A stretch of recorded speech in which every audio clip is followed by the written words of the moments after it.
Next, we'll turn to two articles that discuss projects to create massive databases of health information, but in two very different contexts: a national project in Israel and a corporate project in the United States by Google. The first article is entitled "Israel Prepares to Unleash AI on Healthcare" from the Wall Street Journal. So a little context here. As the article mentions, Israel is in what's probably an unusually good situation, in that it already has 20 years of digital medical records for the vast majority of the population, and those records are in similar formats. And so it's feasible to try to unify them into one database, and that's what it wants to do at this point. The goal of the project is to provide a richer data set for medical AI. It should be noted that even though the data exists already, patients are still required to provide consent. It's not mandatory that they're part of it. It should also be noted that if they do, they're also going to be asked to supply genetic information. So there's a quote at the beginning of the article that gives the premise for the project, and I think it's worth reading and then analyzing. So, quote, "AI-assisted machines and programs, with their ability to learn and draw conclusions from the millions of detailed histories, medical tests, and diagnostic results stored in these records, have the potential to help doctors give more preventive care by spotting diseases in earlier stages, tailor medicine to the needs of specific patients, read diagnostic imagery and lab tests faster and more accurately, and make healthcare less expensive." So that sounds pretty good. And I think the questions for all of us include, first of all, whether we really believe all those statements. And secondly, even if we do, are there ethical considerations that we need to consider that may make this somewhat less of a panacea? So let's look at the statements, the claims first about what this database and AI will enable to be done. Some of the statements clearly are already true. The ability to draw conclusions from huge databases are things that we're seeing already. The ability to help doctors spot diseases earlier. Some are more speculative. One of them where they talk about tailoring medicine to individuals. If you're talking about personalized medicine there, that's a really difficult thing to achieve in a cost-effective way. And the statement at the end about the cost being less remains to be seen as well. But there clearly are advantages, and in fact, the article does give examples of some of those advantages that have already been achieved. It mentions that constantly running algorithms on patient data leads to earlier detection of kidney disease and colon cancer. So that's a really major achievement from this data. It mentions an interesting collaboration between the Mayo Clinic with an Israeli company that is looking at the correlation of voice characteristics with heart disease. So it's a totally non-invasive diagnosis of heart disease. Unfortunately, the article doesn't say anything about the reliability of that diagnosis or what aspects of diagnosis, but it's fascinating. The article also mentions that this national database is enabling the start of many startup companies that are working on that data. And it gives an example of a company called K-Health, which is doing something fascinating that has implications for a variety of things we'll talk about in this module. The company is developing an app that mimics conversations with doctors so that you can talk to the app, and the app then accesses millions of medical records to compare your symptoms to others and suggest lab tests that you can order and that you're able to order without ever seeing a doctor. So it's taking the human totally out of the loop, a topic that comes up repeatedly in this module, and we need to talk about the ethical considerations there. And you certainly can believe that there's other good things that could come out of having all of this data, but there are clearly ethical issues as well. I think the two major categories of them are ones that we've already said several times. One of them are the potential privacy issues, not only the kind of security of the data, but who gets to see the data or the conclusions that arise from that data. And the second one is how far you're taking the human out of the loop. And by the way, the article itself has a couple of conversations at the end that speak to two different sides of this. I'll also say that so far we haven't really talked about ethical frameworks in this module, and we're going to be on a number of occasions. The article kind of gets into that because it makes a statement towards the end that in the end, the benefits of this will probably outweigh the pitfalls. And without saying that, that is a utilitarian analysis.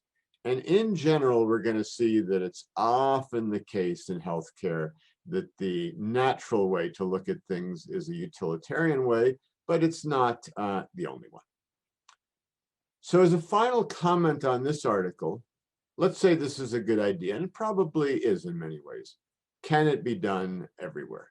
And the answer to that is no, or not nearly as readily, for two reasons. One is that this availability of pervasive health data in similar formats is not something that's shared everywhere in the world.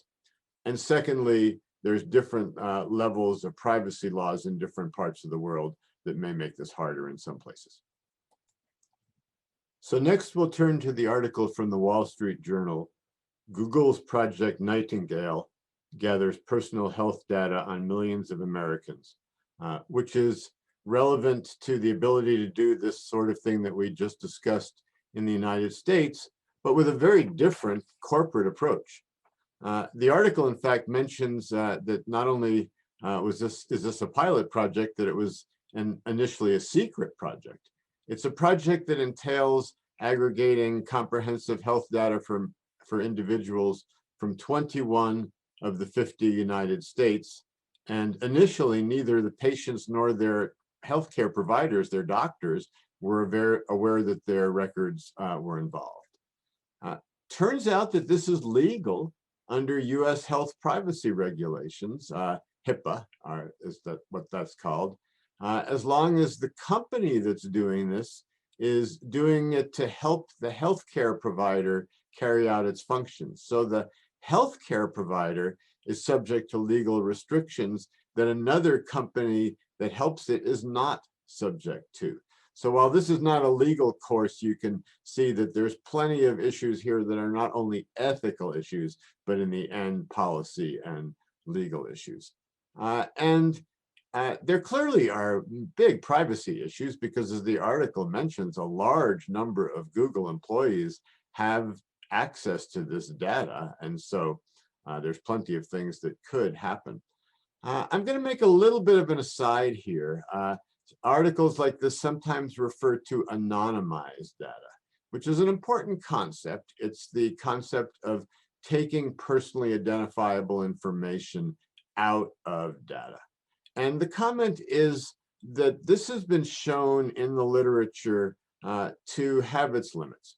And that is that one can do this and still run into problems. And sometimes that can be the case if one combines various databases. In fact, some of this work is in the context of genetic data.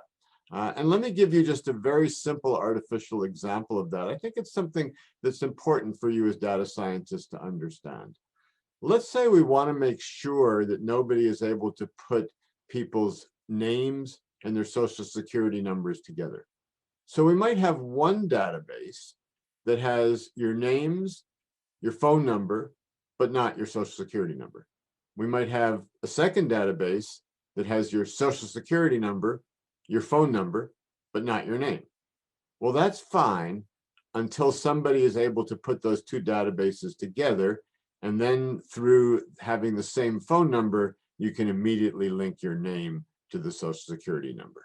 Now, the people who actually do this are, who actually de-identify information are much more clever than that, but that just gives you a sense of the pitfalls that one can still have even if one tries to anonymize data. So as a summary comment about this particular article, it just gets to the point, whether it's the protection of data or related things, that we're in a realm where there are not only ethical issues, but policy and legal issues where we're really just getting started.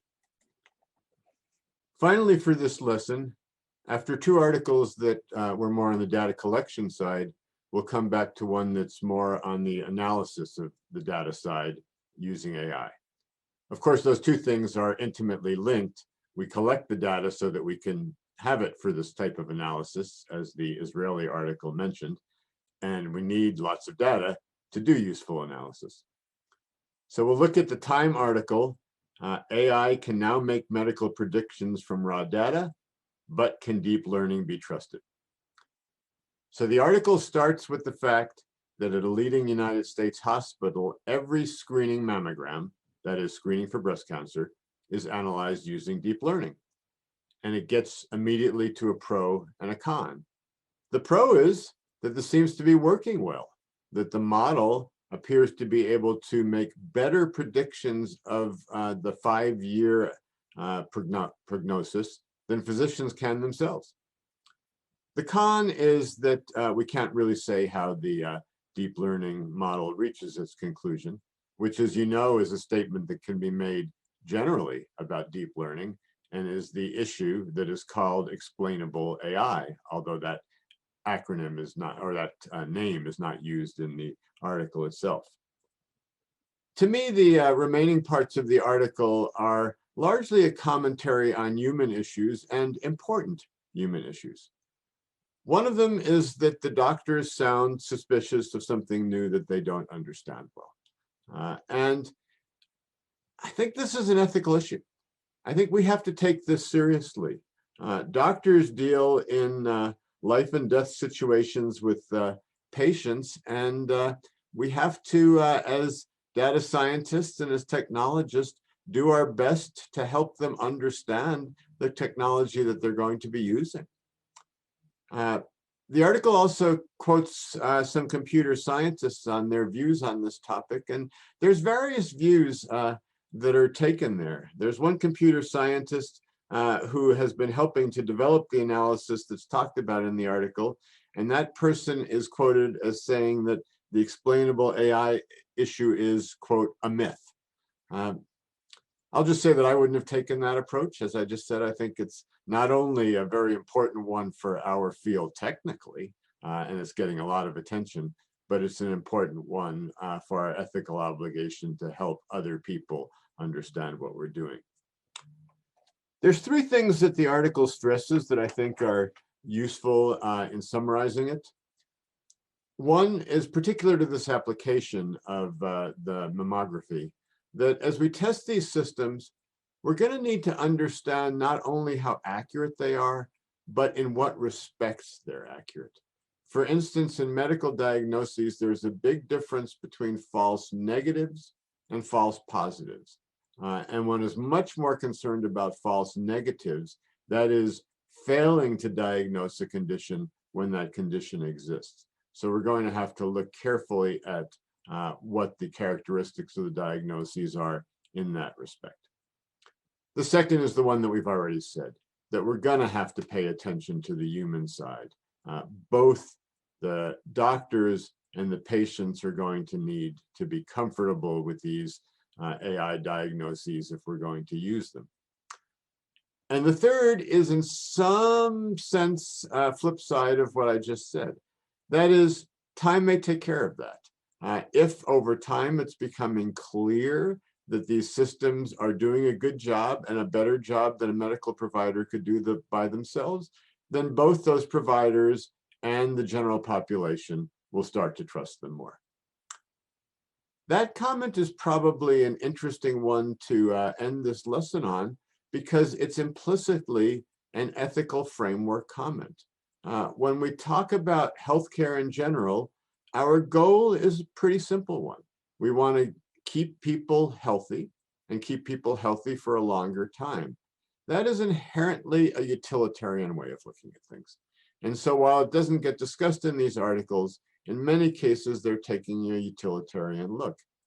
There are cases where other ethical frameworks would come in, particularly when we talk about privacy. And if those two things conflict, then you get into even deeper conversations, and the decisions may be less clear. So that wraps up this lesson. In the next one, we're going to talk about what are two more futuristic healthcare topics: genetic editing and neurological interventions.